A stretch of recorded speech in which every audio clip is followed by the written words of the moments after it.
the most skillful fighter at 135 would be hands down Shakur Stevenson. In order for people to realize, because all the boxing fans realize, like Shakur's a great example. He's not really a household name, but he should be. I mean, he's an elite fighter. He's so good, but he needs like a big, high-profile fight. Shakur is an amazing fighter.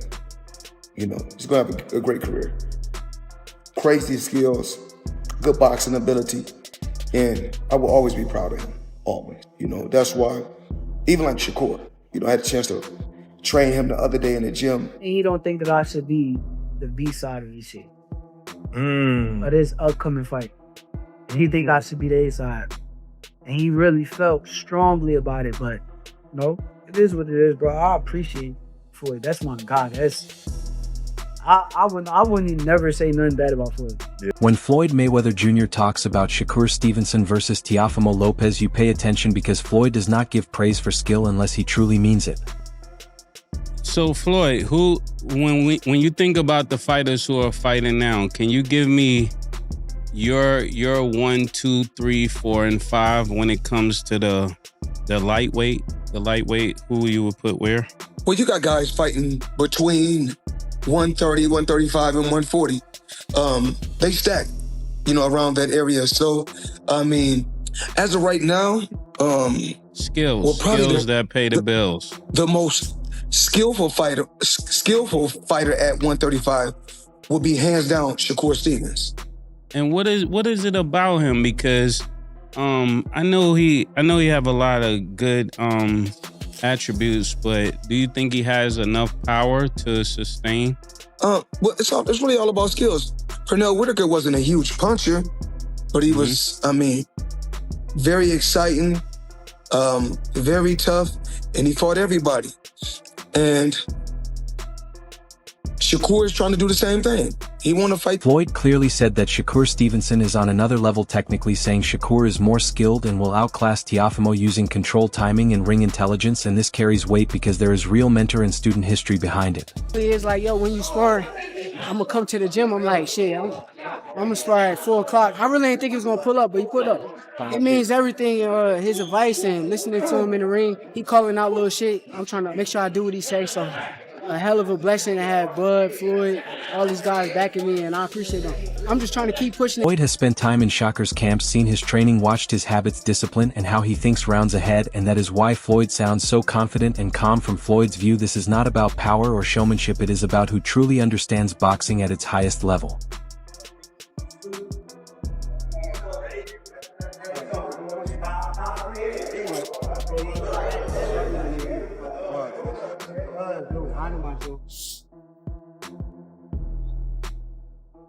Y'all already know. I promise you already. T.O. better be working. Cause I promise you I put in so much work this camp. Let's do it. I'm just checking in with y'all real quick, like. You know, Floyd sees Shakur doing what he himself built his career on, making top opponents look rushed, frustrated, and a little lost without ever forcing things. And when a man who made an undefeated legacy on skill says someone will outclass another elite fighter, that is not hype, that is respect and recognition.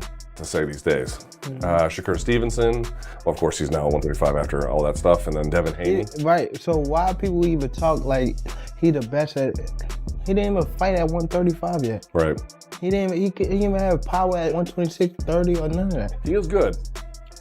Okay. How can you, all that's just okay. How can you stop people that can actually hit? No matter all that boxing, you're going to get hit. Floyd is not predicting chaos, he is predicting separation, the kind where one fighter reacts and the other controls. And if history shows anything, when Mayweather sees that pattern early, he is usually right after hearing Floyd calmly say Shakur will outclass Teofimo. The talk shifts perfectly to Timothy Bradley Jr. looking closely at how it actually happens, and this is where it gets interesting. You know, if you can keep your opponent off balance. For instance, let me just give you an example. It's like T.O. explodes. There's a subtlety before he explodes with his offense. And as soon as Shakur sees that, he's anticipating something to come. He knows he's going to explode in. So what does Shakur do? T.O. takes a big step in, Shakur takes a big step back. Again, always understanding because he has great eyes, great eyes, understands boxing very well and movements. And Shakur is going to step out of range and make Teo fall short a lot of the I'm listening to Tim thinking this is not Twitter talk, this is real film study at 2 a.m. He's saying the fight is not about fists, it's about feet, and once you hear it you can't unhear it. Teofimo Lopez needs his feet set to explode and Shakur Stevenson lives to disrupt that rhythm. Tim explains it like a trick. Teofimo loads up, Shakur steps back just a little and the punch hits air and confidence starts slipping away. success against Shakur. And what I noticed when Zepeda had success against Shakur was he has to take him he has to get to him in the pocket. He has to. He has to make Shakur sit in the pocket with him. Teo is a counterpuncher naturally by heart. Like, he's not like an aggressive fighter. He likes guys to come to him. Give you an example. You had a guy, a Barboza, who was going to him. And what did you see?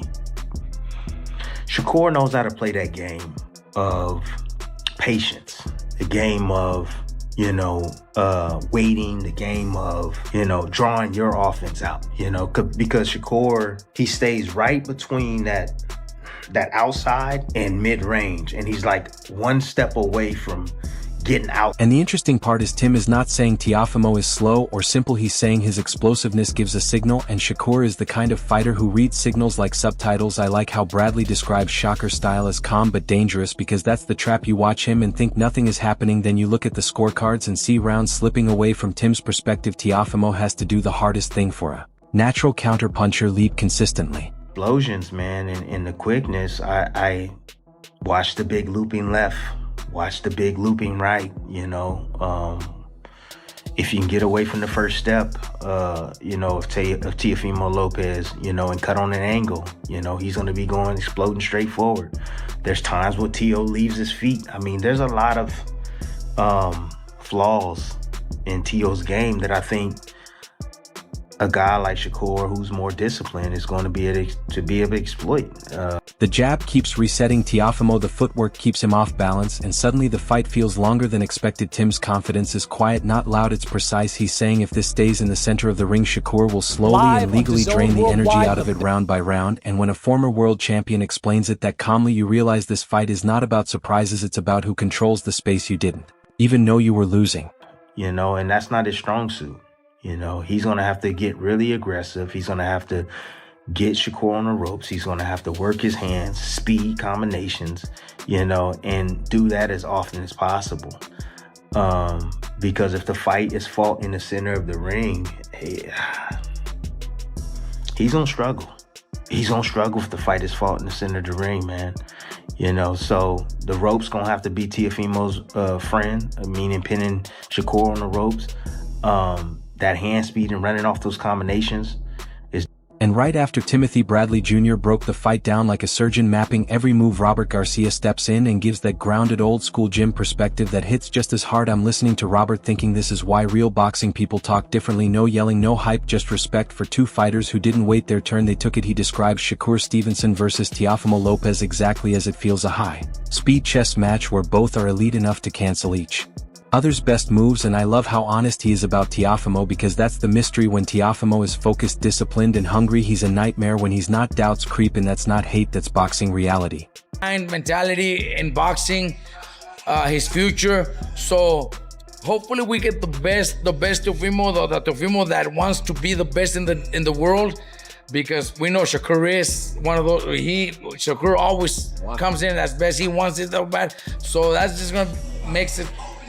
At the same time, Robert quietly gives Shakur his credit in a way casual fans often miss. Shakur isn't flashy or loud, he's steady and dangerous, showing up sharp every time. No emotional swings, no guesswork. That's scary if you're standing across the ring. What stands out is how Robert talks about knowing both fighters for years, watching them grow, and still saying it's hard to pick a winner. That says it all. This isn't a gimmick fight, these are two fighters who were always meant to meet. One thrives on control, the other thrives on moments. One wants to wear you down slowly, the other wants to flip the fight in an instant. And when Robert admits he slightly leans toward Teofimo in his heart but still can't call it confidently, that's not bias, that's respect. This is the kind of fight where breaking it down doesn't make you feel smarter, it just makes you more excited to watch, because at this level, one disciplined choice or one reckless move can change everything. A little more, so I would probably be cheering for him. but Shakur's been great to us too, man. Shakur, every time we see each other, he's great. You know, in Saudi when we were over there with Virgil, he never had a problem with us training at the same time with him. You know, he's a great dude, man, great person. So it's gonna be a hard pick because between both of them, it's hard to pick a winner. Honestly, leaving the relationships aside, it's hard. It's difficult. It's difficult because they're both very talented. They both have their own advantages to pull off the win, but. And right after Robert Garcia broke it down with that calm gym floor realism, the conversation shifts into full no-filter mode when Bozy Ennis jumps in because Bozy doesn't beat around the bush, he goes straight for the point. Listening to him, it's clear this is that old-school confidence you only get from someone who has seen real fighters up close. He doesn't deny Teofimo Lopez's athleticism, not his speed, not his explosiveness, not his danger, but when he talks about Shakur Stevenson you can tell. He sees something different. He says early rounds it's chess, everyone's careful feeling each other out, but once the patterns show and the timing clicks, that's when Shakur starts pulling away. And I love how Bozy talks about power because it's not just muscle, it's the punch you don't see. That's grown man boxing talk. Speed becomes power, timing becomes damage. And I gotta tell everybody this, that what you call him is real athletic too. Teofimo. So I mean, I don't think it's gonna be an easy fight. You know what I mean? People think, you know, a lot of people say it's gonna be easy and all that. Nah.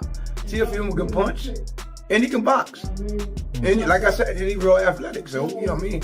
That'll make it a little difficult right there. Shakur isn't trying to impress anyone, he's trying to surprise them, and that is far more dangerous. You can almost hear Bozy rolling his eyes at all the talk about size, saying skills travel, speed travels, and Shakur has boxed bigger guys without flinching. This isn't hype, this is belief built on experience. Then Bozy leans in and says the quiet part out loud, skill for skill. Shakur is just on another level, not disrespect, just reality. I'm nodding because this is exactly why this fight confuses. Predictions: Teofimo Lopez can win moments, he can flip rounds with one explosive move, and if he hits something clean things can change fast, but Bozy's point is sharp, that only happens if Teofimo forces it recklessly. If he hesitates even a little, Shakur starts stacking rounds like receipts, and the funniest part is how Bozy ignores the haters, treating their talk like background noise. And put that weight down. You know what I mean? I think that's the right move for him, you know what I mean? Get up, and I think he can really do good. If Shakur wins, people will say he was expected to. If he loses, they'll say he was overrated. That's just boxing culture, but Bozy isn't talking culture, he's talking outcome, a technical breakdown that could turn into a tough decision late if Teofimo chases moments instead of sticking to structure. And when a trainer who has built elite fighters says Shakur is on another level, that's not internet talk, that's a warning wrapped in confidence. So, when you put it all together, Floyd seeing clear. Separation, Bradley breaking down the footwork trap, Garcia respecting the razor-thin margins, and Bozy flat out saying skill for skill. Shakur is on a different level. You start to see this fight isn't about hype or personalities anymore, it's about control versus eruption, patience versus impulse, and whether discipline can hold the line when chaos comes knocking. He knocks him out. And they always say, man, I didn't see that punch coming. That's the one you worry about. I mean, then you got to look at this. Shakur, he got speed. He got speed. He a technician, man. He know what he's doing, man. I can't take that away from Teo. Teo's a good fighter too. You know what I mean? He's a good fighter. But I think Shakur is way. But Shakur Stevenson brings structure that quietly takes rounds while everyone is still waiting for fireworks. That's why this matchup draws attention from all sides, trainers, fighters, legends, because nobody is guessing, they're debating principles, and that's the best kind of boxing discussion. Now it's on you. Drop your take in the comments, not just who you think will win, but why is this Shakur with quiet control or Teofimo creating the explosive moment that changes everything? Let's really break it down, and don't forget to like, share, and subscribe to Ring Decoded. See you in the next one.